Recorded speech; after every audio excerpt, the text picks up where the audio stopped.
সবাইকে জয়গুরু। গতির ভর্তা প্রভু প্রেষ্ঠ ঈশ্বর পুরুষোত্তম আব্রহ্ম স্তম্ভ বৃদ্ধাতা সদ্গুরু স্তং নমস্তুতে।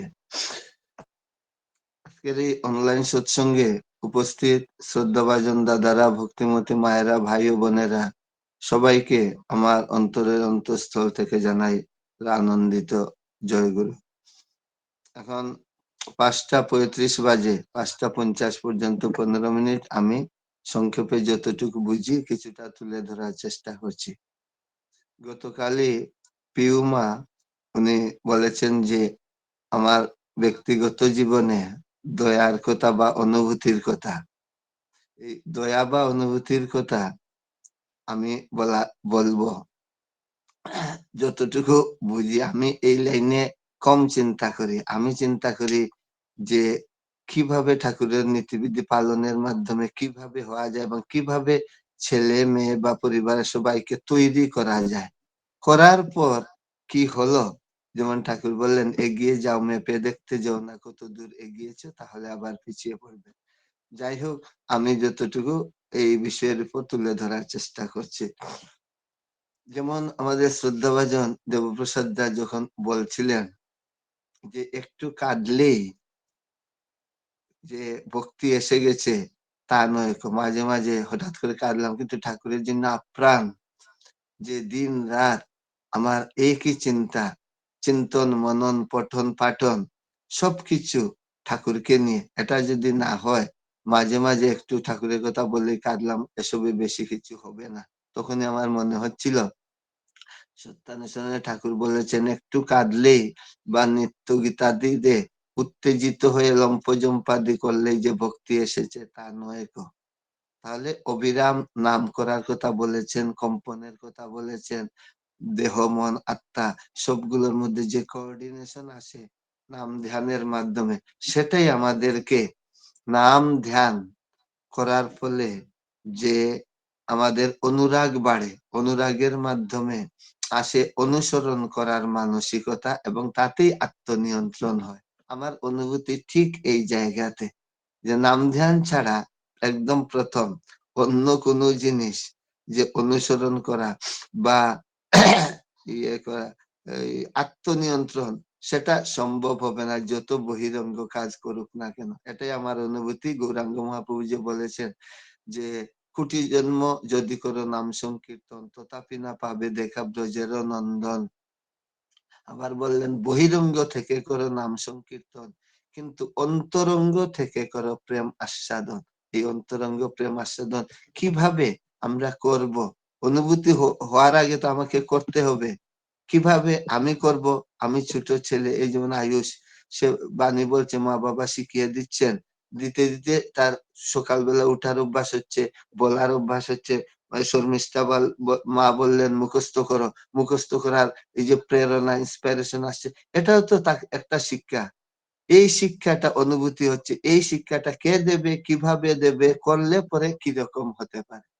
আমি এই যে বলি, যেমন আমরা আমাদের 6-7 বছর বয়সে আগের সময় স্বর্গত শুভ্রাংশু শেখর মিশ্রদা, যিনি যাকে ত্রিপুরার রাজ্যিক ভার দিয়ে ওনাকে পাঠানো হয়েছিল যে উনি ত্রিপুরাতে সৎসঙ্গ প্রচার করবেন, শ্রী শ্রী ঠাকুরের প্রতি ঋত্বিক দাদা, উনি এখনো মনে আছে। আমরা ছোট ছিলাম, এই আয়ুষের বয়স কত জানি না, কাছাকাছি হবে, আমরা 2 ভাই 1.5 বছরের বেশ কম। আমার নাম কৃষ্ণ, ওর নাম গোপাল। দুজনকে সামনে বসিয়ে দীক্ষা দিয়েছিলেন। এখন আমরা ভাবি যে 6-7 বছরে তো দীক্ষা হয় না, 12 বছরে এখনো হয়। আচার্যদেব কাছে নিবেদন করলে এখনো 9 বছর 10 বছর 10.5 বছরে অনেক দীক্ষা হচ্ছে, কিন্তু ওটা একটা সিস্টেম হয়ে গেছে যে আচার্যদেবের কাছে নিবেদন করে তারপরে, আর জেনারেলাইজড সব হচ্ছে ধরুন 11+ হলে পরে। কারণ আগে তো এরকম ঠাকুরের সময় হতো, আমরা তো নিয়েছি, আমার জন্ম হচ্ছে 54-এ, আর দীক্ষা নিয়েছি 61 না 2-তে নিয়েছি। তখন থেকে এইভাবে বসিয়ে দীক্ষা দিয়েছেন। আর দীক্ষা আমরা সবাই পাই, 11 হোক 12 হোক, ছোটবেলায় না করলে তো লাভ হবে না। কাঁচায় না নোয়ালে বাঁশ, পাকায় করে ঠাস ঠাস। এটাই অনুভূতি। কাঁচা মাটিতে গড়ন হয়, পাকা মাটিতে হয় না। আর ঠাকুর বললেন, আধকতার সময় হতে করে করিয়ে যা শেখাবি, যা শেখাবির মধ্যে নাম ধ্যান কি বাদ আছে? না। সেটা হবে মুখ্যম ছেলের হিসাবে চল নয় পস্তাবি। আর 5 বছরেই ছেলে পুলের অভ্যাস ব্যবহার ঝোঁক, যেমন আনবি ইস্তেমালে তেমনি জীবনের রোগ। নারীর নীতিতে বললেন 10 বছরের মধ্যে ছেলে মেয়েদের শিক্ষা শেষ হয়ে যায়। আমার অনুভূতি এটা ছাড়া আমরা 11+12 পর যতই দীক্ষা হোক না কেন, তত খুব বেশি এগোনো কষ্ট। হঠাৎ খুব কম সংখ্যক বেরোবে, আর খুব বেশি এগিয়ে যেতে পারবে না। কারণ ঠাকুর তো বলেই রেখেছেন, সবকিছু আগের থেকে করতে হবে, তার মজ্জায় মজ্জায় ঢুকিয়ে দিতে হবে। এই যে নামধানের কথা রোজই আমাদের সদ্য দেবপ্রসাদ বানার্জিদা বলে থাকেন, সেটাতে এই বুধটা, এই যে তার কনসাসনেস, তার মনটা এটা ছাড়া কিছু ভালো লাগবে না। যেমন একটা তরকারি যতই খাই না কেন, যদি সবকিছু থাকে, লবণের দাম সব থেকে কম, কিন্তু লবণ যদি না দেওয়া হয়, সেটা হয়ে হয়ে যায় কেমন বিস্বাদ হয়ে যায়, স্বাদ থাকে না, তখন আমরা খেতে ভালো পাই না। এইরকম আমাদের নাম ধ্যান ও সংসারের সব কাজের মধ্যে এমন ভাবে ঢুকিয়ে দিতে হবে বড়রা, তাহলে বাড়ির গার্জিয়ানরা নিজেরাও করতে হবে, ঢুকিয়ে দিতে হবে। তাহলে ওই ছেলে বা মেয়ে, সে নাম ধ্যানের প্রতি তার যে আগ্রহ, সেই আগ্রহ, অনুসন্ধিৎ শাহ বলছিলেন, এই ইনকুইজিটিভনেস, তার আর্জ, আকুতি, এইগুলো বাড়বে, জানার আকুতি বাড়বে। ঠাকুর কি বলছেন, না হলে হবে না। তাই ঠাকুর বললেন, আমার অনুভূতি বলছি, এইটাই আমার অনুভূতি। গতকাল উৎসব হয়েছিল, বিশেষ সৎসঙ্গ হয়েছে দুপুর বেলা, সব জায়গাতে আমরা আলোচনাতে এইরকম দিকটাও তুলে ধরি। ঠাকুর বললেন, শিক্ষা দিবি কি, আচারে না ফুটলে শিক্ষা কোথার ঝিকিমিকি, ওই যে কাদা, এইসব হলে হবে না। এইসব ভাবের উন্মত্ততা, ভাবে উন্মাদনা, ভাব লোলুপতা, উন্মাদনা লোলুপতার উন্মত্ততা দিয়ে শুধু ঠাকুরকে পাওয়া যায় না। নাম ধ্যান করে সেই কম্পনের মাধ্যমে নিজেকে নিয়ন্ত্রণ করতে হবে। আমাদেরকে কিভাবে, আমরা তো দীক্ষা নিলাম বলেই কি শেষ না? আমাদের বাবা কিভাবে, কেউ উনি 24 ঘন্টা নাম করতেন। উনি ডাক্তার ছিলেন, অনবরত রুগীরা আসতো, অন্তত কমপক্ষে 50-60 জন আসতো কমপক্ষে। সকালবেলা 6টায় চেম্বার খুলতেন, রাত্রি 8টা-9টা পর্যন্ত, কিন্তু নাম অনবরত। এই রুগীদের সঙ্গে হিন্দু মুসলমান, কত যে মুসলমান ওনারা দীক্ষা নিয়েছে, কেউ বলতে পারবে না। আমাদের এখানে কত পরিবার মুসলিম যারা ধর্মাবলম্বী, উনার কাছে আসলে শুধু নাম করতে, উনার তো বেরোনোর সময় নাই, এখানেই যাজন। সমস্ত চেম্বারের মধ্যে ঠাকুরের বাণীগুলো লেমিনেশন দিয়ে অন্তত 50-60টা বাণী লেখা থাকতো। যারা ওয়েটিং এ থাকতো, সবাই এইগুলো বসে বসে পড়তো সবাই। এবং একজন দাদাকে রেখেছিলেন, উনি বসে ঠাকুরের বইগুলো পাঠ করতেন। টাকা দিয়ে আমাদের গুরু ভাই একজনকে, রিটায়ার্ড টিচার, ওনারা সেই ঠাকুরের কথা সবাই শুনতেন। জয়গুরু, মুসলিমরাও এসে বাবাকে জয়গুরু বলতেন।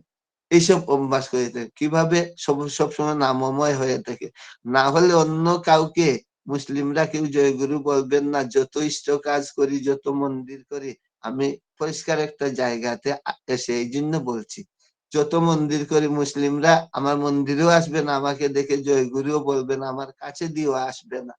তাহলে কি, শুধু নাম। এই যে ঠাকুরের সময় যে ছিলেন, যে স্পেন্সার সাহেব, হাউজার মেন্দা, জেমস মাইকেল, হ্যাঁ, ওনারা ছিলেন। বাংলাদেশে মুজিবুর রহমান সহপ্রতিনিধিত্ব ছিলেন, উনি বাংলাদেশে গিয়ে সেই নাম বিতরণ করতেন। সেইভাবে অভ্যস্ত করে তোলা, সেটাই হচ্ছে আমার অনুভূতি, যে এটা ছাড়া যত বাইরের করা হোক না কেন, ঈশ্বরকে ভালোবেসে যার যেমনি তৃপ্ত প্রাণ, সেই পারে ভর দুনিয়ায় দিতে তেমন শান্তি দান, সেই পারবে, অন্য কেউ পারবে না। যার তৃপ্তিতে জগৎ তৃপ্ত, তারে তৃপ্ত না করি বিশ্ব শান্তি আনিবে তোমরা বোমা বিভীষিকা ধরে, এইসব যে জগতে শান্তি আনয়ন হবে না। তাই যে ঠাকুর যে বললেন, শিক্ষা দিবি কি, আচারে না ফুটলে শিক্ষা কোথার ঝিকিমিকি। বাবাই করতেন। আমরা আমাদের বয়স, দীক্ষা নিলাম, নেওয়ার পর আমরা দুই ভাই দুই রুমে থাকতাম, আলাদা আলাদা। বাবা মাঝখানের রুমে থাকতেন। উনি এই 3:30 4টা থেকে নাম করা শুরু করে দিত। এই যে শীতের সময় আসছে, শীতের সময় লেপের নিচে, কম্বলের নিচে, তখন কম্বল ছিল না, তখন লেপ, কাঁথা, আমরা যখন ছোট ছিলাম এইগুলো ছিল। উনার এইরকম স্ট্রিক্ট নির্দেশ ছিল, আমাদের বাড়িতে পান, চা, বিড়ি, সিগারেট, মাছ, মাংস আমরা কোনোদিন দেখিনি। পান, চাও না। বাবা এরকম স্ট্রিক্ট ছিলেন, কাউকে কাউকে খেতে দিতেন না। এটা কোনোদিন দেখিও নি বাসার ভিতরে। এখন পর্যন্ত আমরা 3 ভাই, আমরা পান, চা, বিড়ি, সিগারেট খাই না। শুধু তা নয়, বাইরের যে দোকানগুলো আছে, আমাদের বয়স, আমি সবথেকে ছোট, 70 এর উপর চলছে। বাকিদের বয়স, কোন দোকানদার আমাদের থেকে 1 পয়সাও পায় না। 1 পয়সা। কিভাবে বাবা করতেন? যে বললেন যে, "তোমরা তো ঘুমাও, তোমাদের উঠতে হবে। জোরে, জোরে নাম করতে হবে।" যে নাম করছি, চোখ বুজে বসে থাকলাম আর ঘুমিয়ে পড়লাম।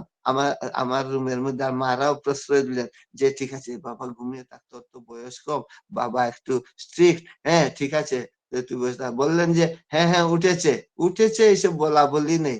উঠে জোরে, জোরে নাম করতে হতো। ঠাকুর যে বলেছেন, "প্রথমে জিহ্বা দ্বারা, তারপরে মন দ্বারা, তারপরে সুরত দ্বারা, সুরত সাধনা।" জুড়ে, জুড়ে এবং ঠাকুর বলেছেন, "পুণ্য হইতে নাম করবি পাঞ্জাব মেইলের মতো। একবার ২ বার শ্বাস-প্রশ্বাসের সঙ্গে পুণ্য পুঁথিতে আছে। ২, ৪, ৬, ৮, ১০ বার এত স্পিডে নাম।" বাবা আমাদেরকে বসিয়ে দিতেন। বসিয়ে দিতেন, মারা বসিয়ে দিতেন। বাবা কোঠার থেকে শুনতে হতো যে আমরা করছি। প্রথম আস্তে, আস্তে বাবা এইভাবে শিখাতেন যে আগে কয়লার ইঞ্জিন ছিল। কয়লার ইঞ্জিন যখন স্টার্ট হতো ট্রেনের, তখন এইভাবে শব্দ ঝেক, ঝেক, ঝেক, ঝেক, ঝেক, ঝেক। তারপর স্পিড বাড়তো। ঝেক, ঝেক, ঝেক, ঝেক, ঝেক, ঝেক। আরো স্পিড বাড়তো। ঝেক, ঝেক, ঝেক, ঝেক, ঝেক, ঝেক, ঝেক, ঝেক, ঝেক, ঝেক, ঝেক, ঝেক, ঝেক, ঝেক, ঝেক, ঝেক। আমাদের নাম এইভাবে করাতেন। বাবা এবার অনবরত করতেন।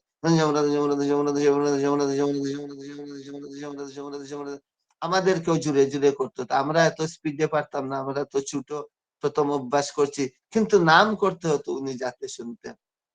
এটা গেল একটা দিক। কাজেই ঘুমানোর কোনো সুবিধা না। মারাও বাবাকে সর্বতোভাবে সহযোগিতা করতেন। সর্বতোভাবে। এই যে না হলে উনারা তো উনার সঙ্গে যে দ্বন্দ্ব বা কন্ট্রোভার্সিতে যেতে পারতেন। এই ছোটরা এখন কি বড় হলে পরে করবে, এখন বুঝে না। এখন ৬টার সময় ক্লাস আছে, প্রাইমারি স্কুলে ভর্তি হয়েছি। এইসব কোনো কিছু না। এই যে ইষ্টযুগে ছুটলে পুরুষ প্রজ্ঞা অনুপমা, পুরুষ যুগে ছুটলে নারী শ্রেষ্ঠ ছেলের মা। আমি শ্রেষ্ঠ হয়েছি বলছি না। যে এইরকম করতে, এই প্র্যাকটিসটা করতে হবে।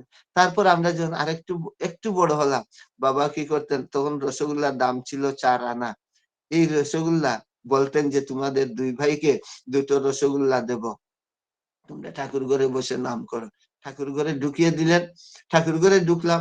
আমরা ২ ভাই, বয়স কম, ৭-৮ বছরের। বসে এখানে খোঁচাখুচিও করতাম। আবার বসে নাম করতাম। কিন্তু ঠাকুর ঘরের ভিতর ঢুকে যেতাম। ০.৫ ঘন্টা বসে রইলাম এই ছোটবেলা থেকে। এইসব করতে, করতে নামের অভ্যাস করালেন। তারপর কিভাবে উনি আমাদের কোনদিন আদর করেননি। উনি কাছে নিয়ে যখন আসতেন চেম্বার থেকে, বাসাতে হয়তো পিছনেই বাসা ছিল।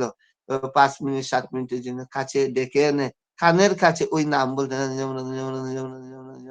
ওই নামটা ঢুকে গেল ভেতরে। এখন আমি বলছি যে এমনিতেও আমি যখন কলেজে গেলাম, পাটনাতে ৫.৫ বছর পড়েছিলাম, ভুবনেশ্বর ২.৫ বছর পড়েছিলাম, যে নাম থেকে আত্মনিয়ন্ত্রণ কাউকে বলতেন না, সেখানে তো কেউ ছিল না। আমি খুঁজে, খুঁজে বের করেছি যে পাটনাতে ভাড়া ঘরে তখন ইয়ে হতো, প্রত্যেক রবিবার সৎসঙ্গ হতো। চলে যেতাম, খুঁজে, খুঁজে বের করেছি। বিহারে তখন হিন্দিও বলতে পারতাম না। আমাদের তো এদিকে সিলেটের ভাষা। আমরা কেন্দুও বলতে পারতাম না। কিন্তু খুঁজে, খুঁজে বের করেছি। ওই যে অনুরাগটা বাড়িয়ে দিয়েছেন নামের মাধ্যমে। করতে, করতে তারপরে অনুসরণ করা শুরু হলো। ভুবনেশ্বর যখন গেলাম, তখন সেখানে গিয়ে আমি যে স্টুডেন্টস অর্গানাইজেশন, ডক্টর ঋষিকেশ সেনাপতি এখন উড়িষ্যার হেড আছেন এখনো সৎসঙ্গের দিকে। উনি retired dean, Orissa university of agriculture and টেকনোলজির এগ্রিকালচার কলেজের। ডক্টর এন কে প্রধান উনিও ছিলেন সেখানে। এখন পুরী মন্দির পরিচালনা করছেন উনারা।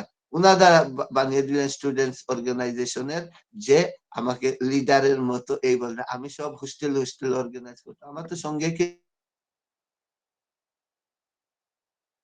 কেউ ছিল না।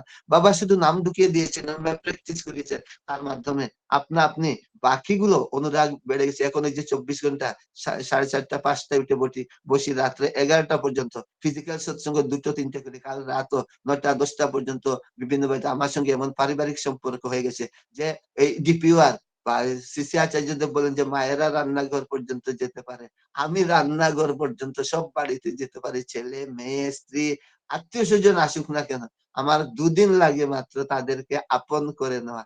সবকিছুর মূল্য হচ্ছে এই নাম। এই নাম করে, করে বা করিয়ে, করিয়ে যা শেখাবি সেইটি হবে, মোক্ষম ছেলে হিসাবে চল নয় পস্তাবি। আজ পর্যন্ত আপনাদের সঙ্গে আছি। আর সেটা তো জীবনের ঘটনা অনেক রয়েছে, সেইগুলো আলাদা আমি আর যাচ্ছি না। আমার সময় হয়ে গেছে। এক কথায় শ্রদ্ধেয় দেবপ্রসাদ যা বলেন এই নামধান এইগুলো আমাদেরকে বাড়াতে হবে। বর্তমানে শ্রী আচার্যদেব বলছেন যে ৪৮ ঘন্টা একটানা নাম। আমার এক ভাই আছে এখনো ৩ দিন, সেও ডাক্তারি করে ৩ দিন একটানা নাম করে, অন্য কোনো কাজ করে না। এই টাকা পয়সা রোজগার বন্ধ। তারপর আবার গিয়ে বসে কথা-টথা সব কমে গেছে। ঠাকুরের যে বলেছেন শামুকের মতো চলবে। মুখ খুলে শামুক চলে জলের মধ্যে। সে যোগ খায়, কেঁচো খায় বা যা, যা খায়, মানুষ দেখলেই মুখ বন্ধ করে না। আমার ওই ভাই যে ৭২ ঘন্টা একটানা যেদিন বসে, মাস ২ মাসে ১ বার, তখন একটানা নাম করে, কথা কম। এই যত কাজের কথা আমরা যত সৎসঙ্গ ডিপিআর করি, সে বলে সব করছিস, তোমাদের নাম আসল জিনিস তো তোমরা করছো না। কনসেনট্রেশনটা, একাগ্রতা কোথায়? তোমরা চঞ্চল হয়ে যাচ্ছ, কাকে কি ধরবে, কাকে কি করবে, ওইদিকে মনটা এত বেশি দিয়ে দিয়েছো। মনের যে অন্তরঙ্গ ভাবটা তোমাদের দিন, দিন কমে যাচ্ছে, সেটা বলছে।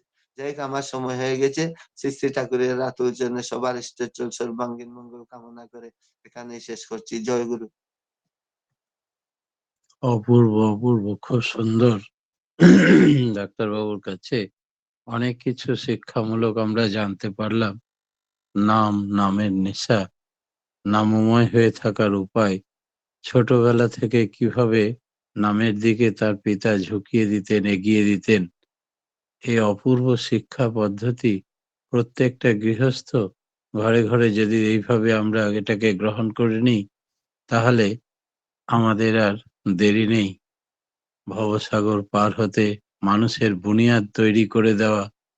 আইএস আইপিএস এর কথা ভাবলেন না, তিনি ডাক্তার মানুষ, ভাবলেন নাম ধ্যানের উপরে জোর দিলেই পৃথিবীর সমস্ত মরকজ তাকে দিয়ে দেওয়া হলো, তার জীবনে সাকসেস নিশ্চিত। এই অপূর্ব শিক্ষা পদ্ধতি ঠাকুরকে ধরে তার পিতা যেমন তাদের ভেতরে ঢুকিয়ে দিয়েছেন, আমরা প্রত্যেকটি পরিবারও যেন তেমন ভাবে নিজেদের সন্তান সন্ততিদের এগিয়ে দিতে পারি, নিজেরাও তন্মুখী হয়ে সবসময় নাম করতে পারি, অন্তরের রসাস্বাদন করতে পারি। অপূর্ব কথা শুনলাম। ব্রহ্ম মুহূর্তে পরম পিতার অবদান, তার মুখ দিয়ে বিধাতা আজকে যা শোনালেন আমাদের, তা আমাদের অত্যন্ত পাথেয় হয়ে রইল। আরো আরো শোনার ইচ্ছা থাকলো পরবর্তীতে। আমরা সমবেতভাবে ডাক্তারবাবুর সার্বিক কল্যাণ প্রার্থনা করি। তিনি সুখে শান্তিতে আনন্দে ভরপুর হয়ে থাকুন, বিধাতাকে মাথায় নিয়ে সারাটি জীবন সপরিবার সপরিবেশ দীর্ঘায়ু নিরোগ জীবন লাভ করুন।